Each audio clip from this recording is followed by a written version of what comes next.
hindi po ako MC for today. Kaya po, ako po ang magiging tagapagsalita ngayong umaga. Pinapaalala ko lang po na hindi po ako pastor. Tinatawag kasi ako sa labas pastora. Hindi po ako pastor, hindi po ako pastora. Anak po ako ng pastor. Ayun po. So, kaya po, kung hindi po ako pastor, hinihiling ko po na ako po ay ipanalangin ninyo sa sandaling ito upang maging daluyan po ng salita ng Diyos. Na ibaba ang Espiritu, na ibaba ang buong pagpapala sa bawat isa sa atin. Amen po ba? Amen. So, again po, magandang umaga po sa ating lahat. Ang ating pong pag-uusapan sa araw na ito ay tungkol sa ayan, yung anak ko po nandun sa likod. Kompleto po kami ngayon. Yung asawa ko dapat nandito. Ganun talaga pagka nagsasalita. Di ba pa? Dapat ano yung suporta eh. Ayan. So, pakibasa po natin ang ating topic po sa araw na ito. Ang sabi po dito ay devote your heart to God. Importante po bang pag-usapan natin ang ating mga puso? Kapatid, kamusta ang puso mo ngayong araw na ito? Ikaw ba ay may dinadala nang ikaw ay pumasok sa ating bahay-bahay? Importante ang puso sa Diyos. Bakit po? God sees your heart. Nakikita ng Diyos ang laman ng puso mo.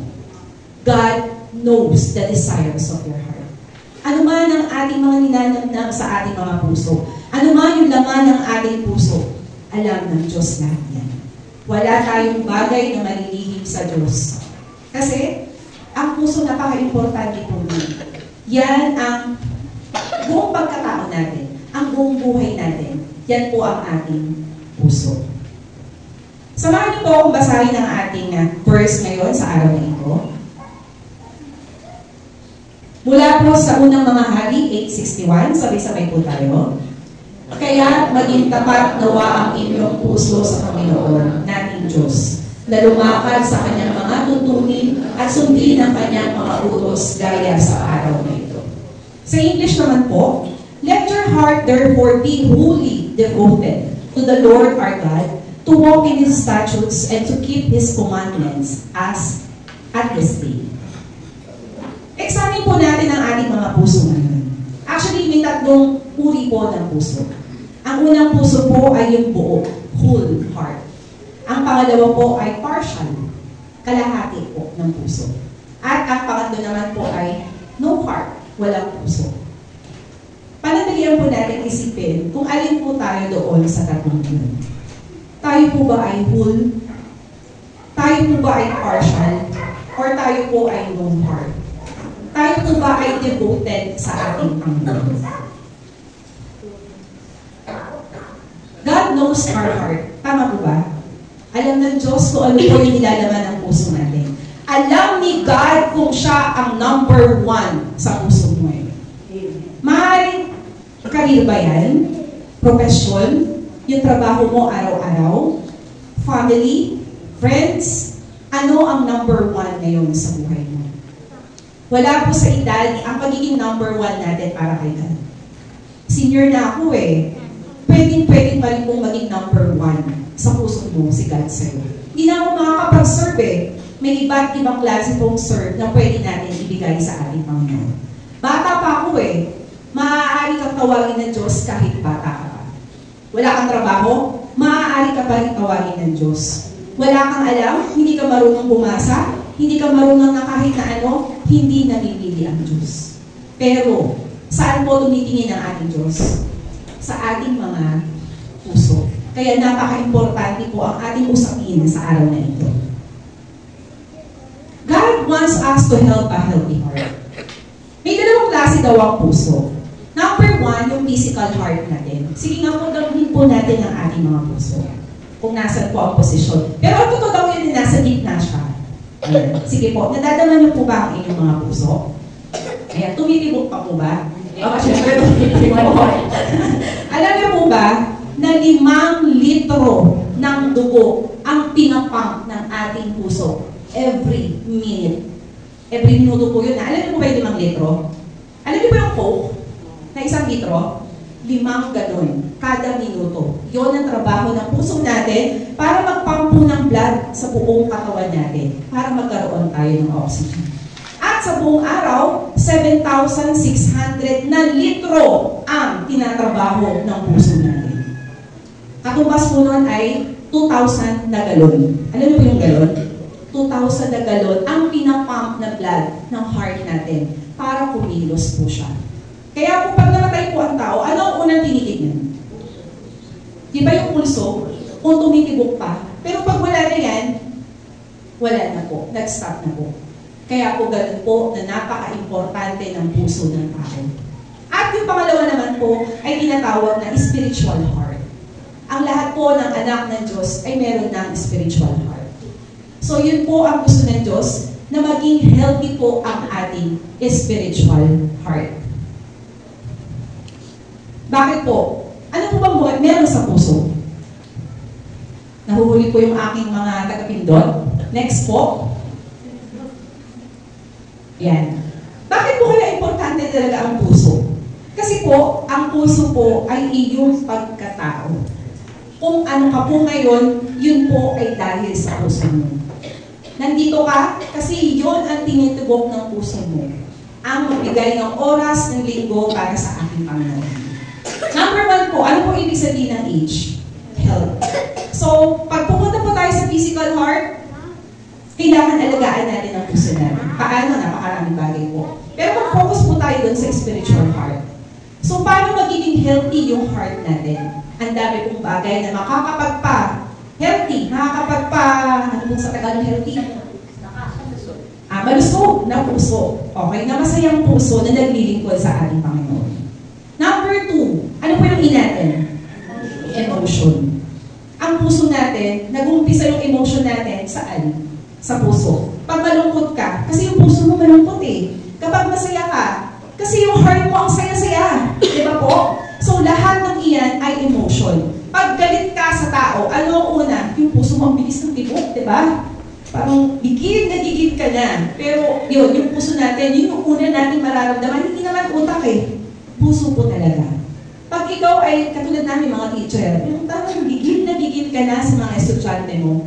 So kailangan mo i-hold, kailangan mo i-manage yung emotion mo palagi. Kahit kung hindi, mawawalan kami ng lisensya. Baka ang dami ko na nasaktan ng mga estudyante, sa totoo lang po.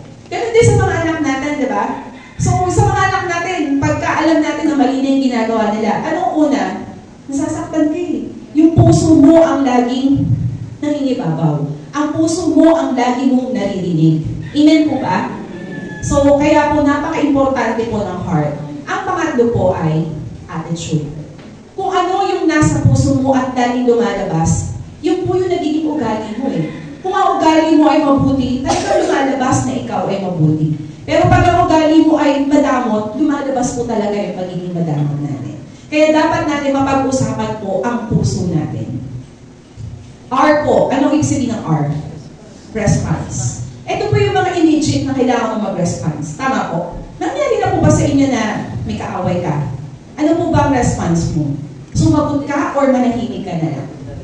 Yung response mo kasi ay nakakapagpabago po sa desisyon mo sa araw na ito. Ano ba yung magiging response mo sa sitwasyon? Sino ang nagtuturo niyan? Yung puso pa rin po natin. At ang pinakahuli po, ang letter T po, ano pong ibig sabihin? Thoughts. Ito po ang maraming nagiging problema ng mga kabataan ngayon.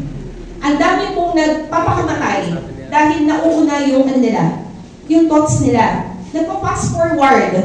Fast forward talaga, what if, ganun kaagad ang mga utak ng mga kabataan ngayon. So, napaka-importante na yung puso natin, alagaan natin para hindi tayo humantong na yung thoughts natin ay puro negative yung iisipin natin. Dahil tayo ay mga anak ng Diyos, ano yung ating mga thoughts? Puro positive. At saan galing yung positive na yun? Sa puso natin. Bakit? Kasi yung puso natin, ramdam natin na si Jesus ay nasa puso natin. Amen. Amen po ba? Amen. So, ayan po. Nag-umpisa pa lang po ako Yan po yung heart natin. Napaka-importante ng puso ng tao. Next po. Kaya po sabi sa unang mga hari, pinapaalala sa atin, kaya't maging tapat nawa ang inyong puso sa Panginoon nating Diyos, na lumakad sa kanyang mga tuntunin at sundin ang kanyang mga utos gaya sa araw na ito. Bakit po kaya inahintulad sa araw na ito? Bakit po kaya tayo nandito ngayon? Hindi po aksidente na ikaw po ay nakaupo ngayon sa kinauupuan mo. Hindi po aksidente na ang katabi mo ngayon ay kapamilya mo. Hindi po aksidente na ikaw po ay pumunta dito na para lang maupo dyan. May plano ang Diyos sa iyo sa araw na ito. Ibubuhos niya ang buong pagpapala sa buhay mo sa araw na ito. Amen po? Ano po ang dapat na gawin natin? Yung puso po natin. Iaalay natin sa ating Panginoon ang puso natin. Hindi po kalahati, hindi po portion, kundi ano po ang sabi ng Diyos? Buo. At alam ng Diyos kung buo mong ibibigay ang puso niya sa araw na ito. Puso mo. Puso ng katabi mo, puso ng kapamilya mo, or kahit na ano. Pero ang pinaka-importante, magkanya-kanya muna tayo ngayon. Isipin natin ang ating mga puso ngayon. Kahit na medyo huli na po ako sa Valentine's dahil puso, wala naman po pinipili na pag-usapan ng panahon ng puso. Pwede bukas, pwede sa mga susunod, dahil February puso. Pero kahit man na-late ako ngayon, sa topic po na puso, ito po ang kahapon na puso. Actually, ito pong topic na ito, ituturo ko pa dapat sa youth camp. Kasi sinabihan po ako ng ate ko na mag-talk sa mga youth sa darating pong May. Pero yun po yung preparation, May pa lang, hindi ko alam kung bakit nag-aaral po ako ng mga nakaraang linggo pa. Siguro mga 3 weeks na po ako nag-aaral. Sabi ko, ba't hindi ako nag-aaral? Kasi lagi po akong nakikinig ng mga preaching, nagbabasa. Sabi ko, ba't hindi ako nagbabasa? Actually, hindi din po alam ng mga ate ko na ako po yung magsasalita ngayon. Nagulat po sila, kaya sabi ko, ipag-pray na lang po ako ngayong araw na ito. Ang galing ng Diyos, no? May plano pala si Lord na hindi po sinasadya at hindi rin po aksidente na ako po yung ngayon na nasa harap niya. So kaya po nagpapasalamat ako sa Panginoon sa pagkakataon po na ito. So balik po tayo dito. Yan po. Ang topic po natin ngayon is, wala pa din, ang anak ko pala, anak, pakibilisan ng pindot. Okay. Ang topic po natin ngayon ay, how do I devote my heart to God? Yan. But, bumalik sa umpisa? Ayan. How do I devote my heart to God? Paano po ang gagawin natin para maibigay po natin ang buong-buo ang puso natin sa ating Diyos? May 4 na bagay po tayong dapat na matandaan ngayon at iuwi natin at ipanalangin po natin na may i-apply po natin to sa ating mga buhay. Number 1 po, become a good listener. Naalala niyo po yung topic ni Pastora ng nakaraan. Nag-focus po tayo sa ears, sa tenga. Tinutuan po tayo kung paano po makinig. Okay? Ano po ba ang mga ways ng pakikinig natin? So, yun po yung turo ni Pastora ng mga nakaraang linggo. Paano po tayo magkakaroon, magiging good listener? Ano pong sabi dyan? Read your Bible. Actually, pag tuwing tayo po ay nagbabasa ng ating Biblia, kahit sa cellphone man yan, kahit sa Biblia man yan, kahit na anong mga book po na binabasa ninyo, nagiging listener ka po. Bakit? Wala namang ibang paraan para kausapin tayo ng Diyos kundi ang pagbabasa ng Bible. Doon tayo nakikinig sa ating Panginoon. Sa pamamagitan ng pagbabasa ng salita ng Diyos, ang daming pumapasok sa puso natin. Ang daming pumapasok sa isip natin.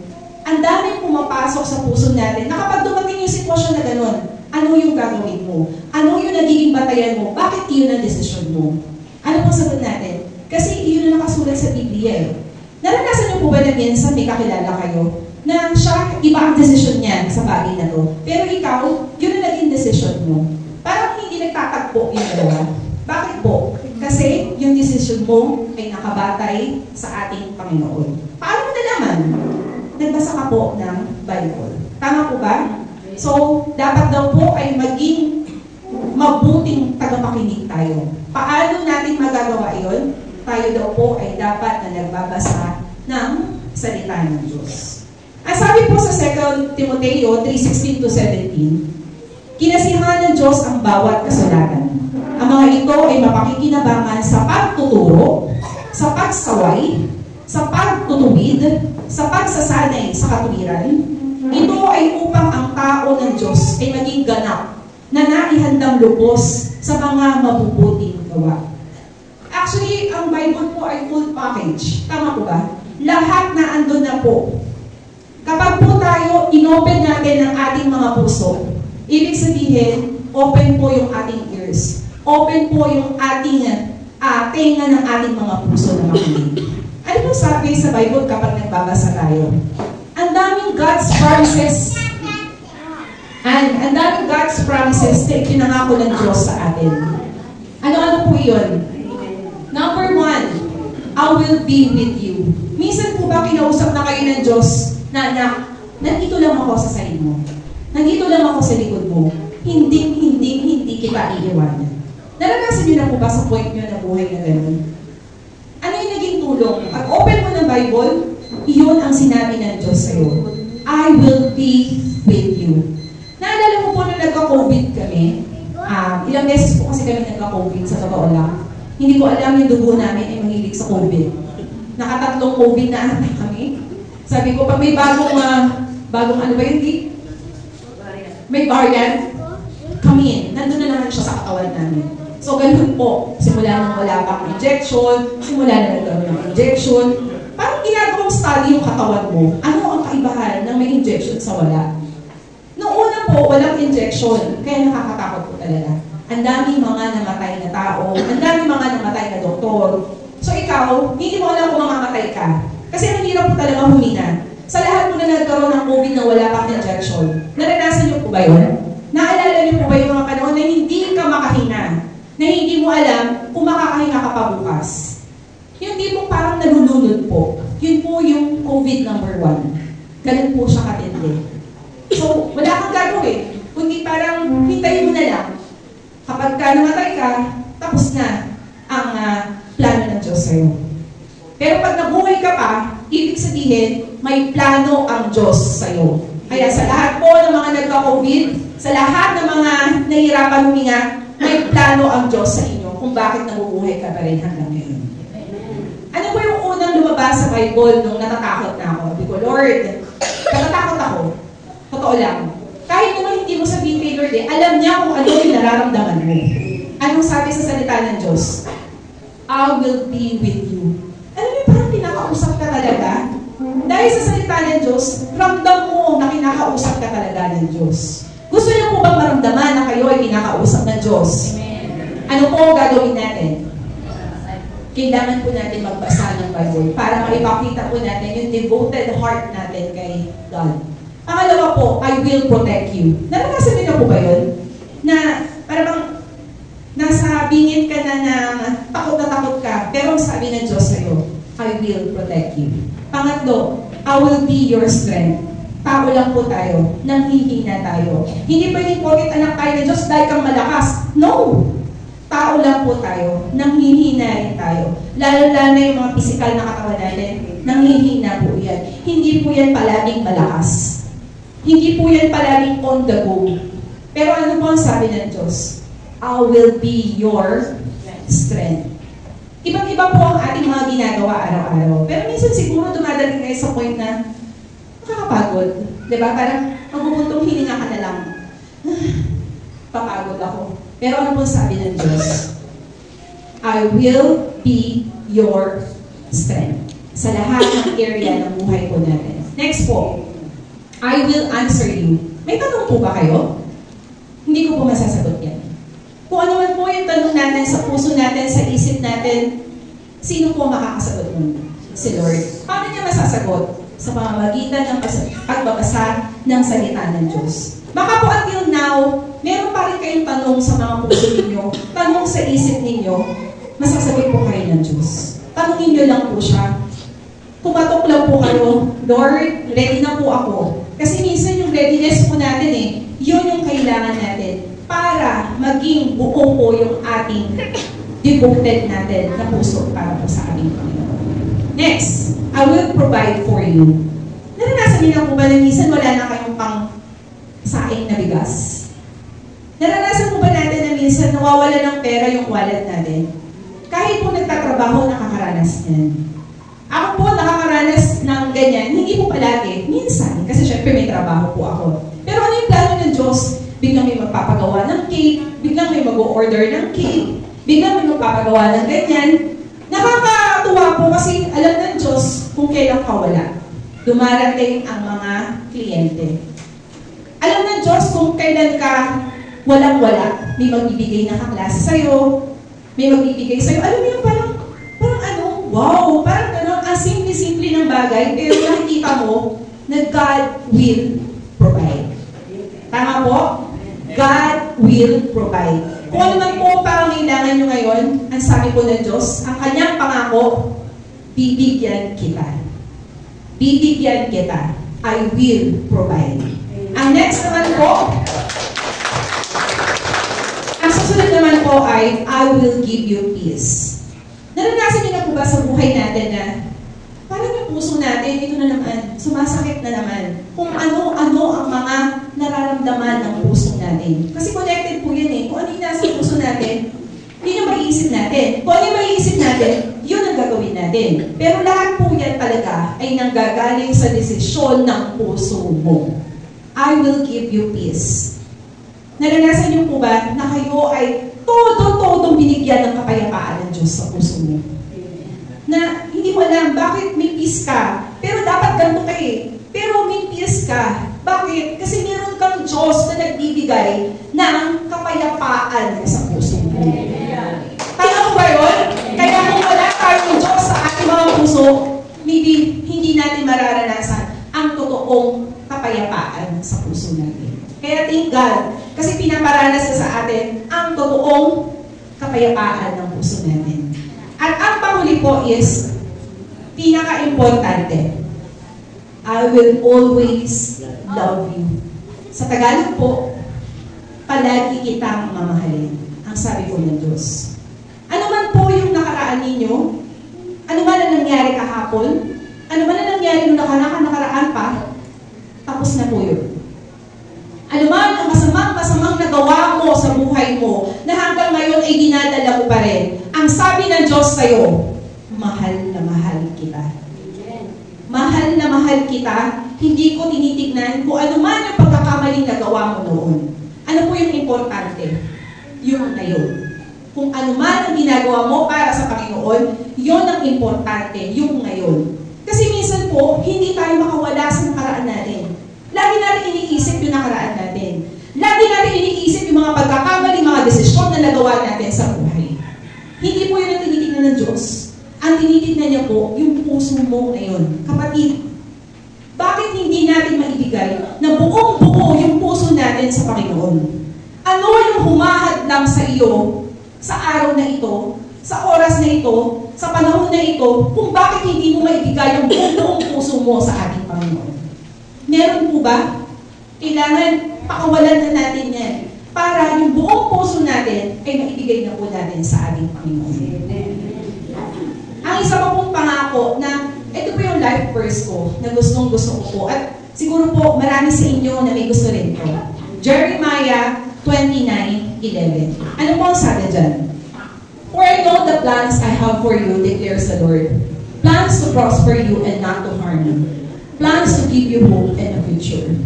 Kapatid, hinahanap ka ng Panginoon ngayon. Kumakatok siya sa puso mo ngayon. Hindi para parusahan ka. Ano sabi dito? Para magplano, may plano ang Diyos na sa iyo na napakaganda, na bonggang-bongga, na bonggang-bonggang pagpapala ang ibibigay niya sa inyo. Amen po ba? Amen. Pero minsan naniniis natin yung mga pagpapala ngayon. Bakit?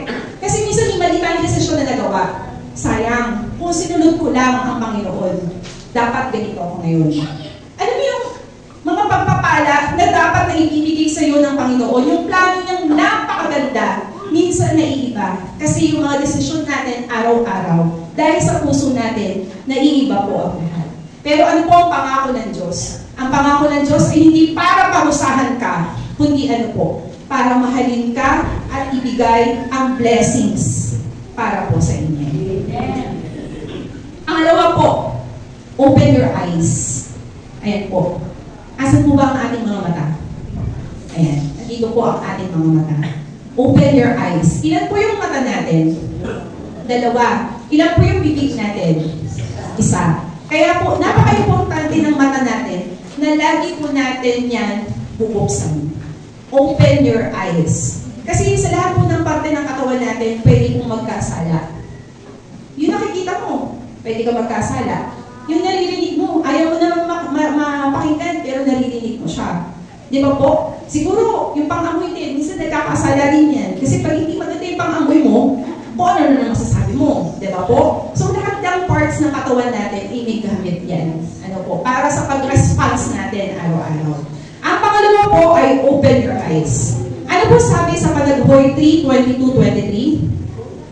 Ang pag-ibig at awa ng Panginoon ay walang katapusan. Iyan ang dahilan kung bakit hindi tayo lubusang nalipol. Araw-araw ipinapakita niya ang kanyang habag. Dakila ang katapatan ng Panginoon. Amen po ba? Amen. His love and mercies are new every morning. Ano po sabi? Araw-araw, panibagong awa, panibagong pagmamahal ang inaalay sa atin ng Panginoon. Kahit gano'ng kasama ang nagawa mo kahapon yun, ang importante, yung ngayon. May nagawa kang desisyon na mali kahapon, ang importante, yung ngayon. Ano yung magiging desisyon mo na pangalawa para maging matuwid na ang lahat? May chances. Lagi tayong binibigyan ng Diyos ng mga chances. Lagi na tayong pinapaunawan niya sa atin na bawat araw pagising mo, panibagong pagmamahal ang gusto niyang ibigay sa iyo. Pagmulat pa lang ng mata mo pagmamahal na yan Bakit? Nagising ka. Ang dami mga hindi na nagigising. Pero ang Diyos, patuloy pa rin tayong ginigising araw-araw. Bakit po kaya? Kasi may plano ang Diyos sa iyo kung bakit ka pa niya ginigising. Kaya kapatid, kailan mo gagawin yung plano ng Diyos sa iyo? Baka dumating yung time na matanda na tayo at hindi na natin kaya maglakad.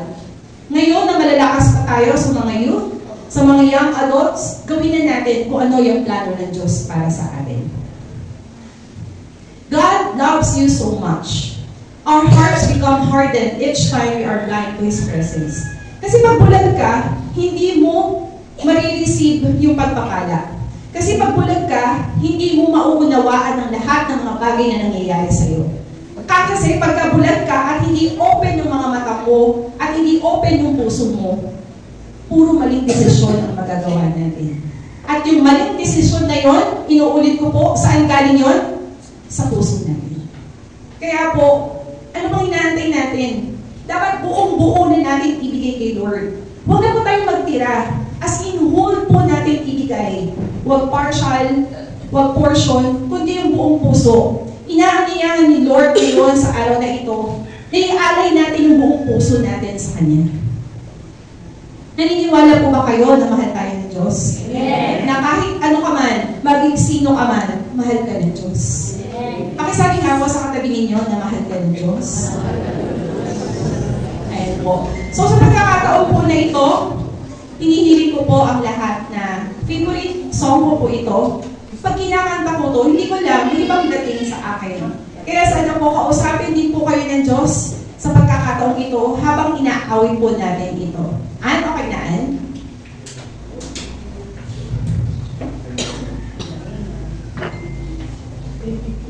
Ayan. Pwede po natin kausapin si Lord sa araw na ito. Sabay-sabay po natin kantahin. Ang bata po siya. Kasi ang tagal ko rin pa nagturo sa Sunday School. Pero ito po talaga yung kanta na kapag nalulungkot ako, ito lang kailangan ako. Kapag may problema ako, ito lang po yung kailangan ako. Sige po. Wait lang daw. Alam niyo po yung kantang, Jesus loves me, this I know. Kasi dapat malaman natin na mahal tayo ng Diyos. Amen po ba? Kasi baka hindi mo alam baka hindi alam ng katabi mo na mahal ka ng Diyos. Kaya dapat alam po natin na mahal tayo ng Diyos. Okay na po? Ate Al? Ayan. So, sabay-sabay po natin awitin ito. Kung ano man po yung gustong ipahayag ng Diyos sa inyo sa araw na ito, namnamin po natin yung kantang Jesus loves me. Yes, I know. Jesus loves me, this I know, for the Bible tells me so. Little ones to Him belong. They are weak, but He is strong. Yes, Jesus loves me. Do you believe na mahal kayo ng Diyos? Jesus loves me. Yes, Jesus loves me. The Bible tells me so. Jesus loves me. Wala ka ng pakialam kung hindi ka mahal ng mga ibang tao, pero ang isang nagmamahal sa iyo na walang humpay at walang katapusan, kundi ang ating Panginoon. Pangatlo po, malapit na po tayo matapos. Look for the bright spots. Rewind. Okay po. So mag-rewind tayo. Isipin po natin yung panahon na, alam yung uhaw na uhaw ka sa ating Panginoon. Isipin po natin yung mag-rewind po tayo, yung time na tinanggap mo siya. Yung araw, yung date, yung oras na pinapasok mo si Jesus sa ating mga puso. Kailan yun? Di ba parang in love ka ng mga panahon na iyon? Bilang isang Kristiyano, bilang isang anak ng Diyos, naranasan niyo po ba na minsan hindi ka in love kay Lord? Di ba hindi naman lahat ng panahon ganun nakataas yung level natin sa ating Panginoon? Minsan dumarating tayo sa point na nadadown din tayo. Kasi tao lang po tayo. Pero ang importante, bumabalik at bumabalik pa rin tayo sa ating Panginoon. Na kahit na anong mangyari, kay Lord pa rin tayo. Sabi po sa pangalawang mga hari 22:19, pinakinggan ko ang panalangin mo dahil nagsisika at nagpakumbaba sa harapan ko. Nang marinig mo ang sinabi ko na susumpain at lilipurin ko ang lugar na ito at mga naninirahan dito. Pinuhit mo ang iyong damit at umiyak sa harapan ko dahil sa pagsisisi. Kaya ako, ang Panginoon, ay nagsabi na. Pang-apat po, ito na po yung huli. Follow God's commandments. Ilan po ba ang nakasulat sa Bible na utos ng Diyos? Ilan po yun? Okay, may 10 utos ang Diyos. Alam ko po may mga favorite po kayo na utos ng Diyos. Na iyon yung nakabisado mo sa 10 utos ng Diyos. Meron po ba dito na nakakabisado ng 10 utos ng Diyos? 2012. 2012. Exodus. Mahalin mo. Yan po, si Pastor. Sige po, Pastor. Kailangan ko ng tulong niyo, Pastor Mike. Ang 10 utos ng Diyos. 2012. Yan, okay na. Mahalin mo ang iyong mga magulang. Ito po yung favorite mo. Wala na akong magulang. Pero meron ka pang parents-in-law. Ayan po. Amen po. Sino po pwede pa mag-share? Ano yung favorite mo sa 10 utos ng Diyos? Kuya Armin, ano po paborito niyo sa 10 utos ng Diyos? Thou shall not kill. Parang naman yun. Thou shall not kill. Parang parang may naman na. Okay, ano pa po? Sino pa po ang nakakatanda? 10 yun, pero 2 pa lang po. Yes, ate. Ayan, ang ika. Ano yun? Yung yung pinapanood ng mga karamihan na naging trending. Ika-6 na utos. Kaya ang lahat ng tao, ang kanilang natandaan, ika-6 na utos kasi nagkaroon ng teleserye po yan. Ito po yun Pag hindi natin alam yung 10 utos ng Diyos, hindi natin alam kung ano yung utos. Tama po ba? Parang ito lang yun Pumili ka nga sa tindahan, hindi mo alam kung anong bibilhin mo. Makakabili po ba tayo? Hindi. Ganun din po sa 10 utos ng Diyos. Kung kabisado natin, kung alam natin ang 10 utos ng Diyos, gagawin natin. Pero kung hindi po natin alam yun, hindi natin magagawa. Kaya po, ang assignment po natin ay kabisaduhin ang 10 utos ng Diyos. Pero, ito lang po yung pinaka-importante na 2 po. Yun po yung ating pag-uusapan na ngayon. Yung 2 importanteng utos ng Diyos. Next slide po. Sabi po sa Matthew 22:36-40, Teacher, which is the greatest commandment in the law? Ano po yung una? Jesus replied, sabay-sabay po tayo, love the Lord your God with all your heart, with all your soul, and with all your mind. This is the first and greatest commandment. And the second is like it. Love your neighbor as yourself. All the law and the prophets hung on these two commandments. I-raise po natin yung 10 utos ng Diyos. Ito na lang po yung dalawa. Ano po yung una? Love the Lord your God with all your heart, soul, and mind. Ano po yung pangalawa? Love your neighbor as you love yourself. So ito po yung 4 na bagay na makakatulong po kung paano po natin maibibigay ng buong puso ang ating puso sa ating Panginoon. Napaliwanag na po ni Ate Kelly kanina ang cross, yung horizontal at saka vertical. So hindi po natin magagawa ang pahiga kung wala tayong totoong connection sa ating Panginoon. Hindi po tayo makakapagmahal ng ibang tao kung mismo po sa ating mga sarili, hindi po natin naranasan ang tunay na pagmamahal ng ating Panginoon. Amen po? Kaya kung halimbawa parang kulang pa yung pagmamahal mo sa kapwa mo, kulang pa yung pagmamahal mo sa kaaway mo, kulang pa yung pagmamahal sa pamilya mo, ano po yung kulang? Kulang pa yung connection natin sa ating Panginoong Jesucristo. Hindi mo pa tunay na naranasan ang tunay na pag-ibig ng ating Panginoong Jesucristo. Amen po? Amen. Kaya iiwanan ko po sa araw na ito, ano po yung ating topic? Devote your heart to God. Ito po yung iiwanan ko sa araw na ito. Ang sabi po, if you love God, will you obey? Kung mahal po natin ang Diyos, susunod po ba tayo sa Kanya? Kung mahal natin ang Diyos, magagawa po ba natin mag-cheat sa ating mga kapwa? Makakagawa po ba tayo ng masama sa ating kapwa? Hindi, kasi mahal natin ang Diyos. If you love God, will you read your Bible? Amen po? If you love God, magagawa po natin ang mga bagay na tama sa desisyon ng puso natin. Pero isang bagay lang po masasabi ko sa inyo, only Jesus can change your heart. Ulitin po natin.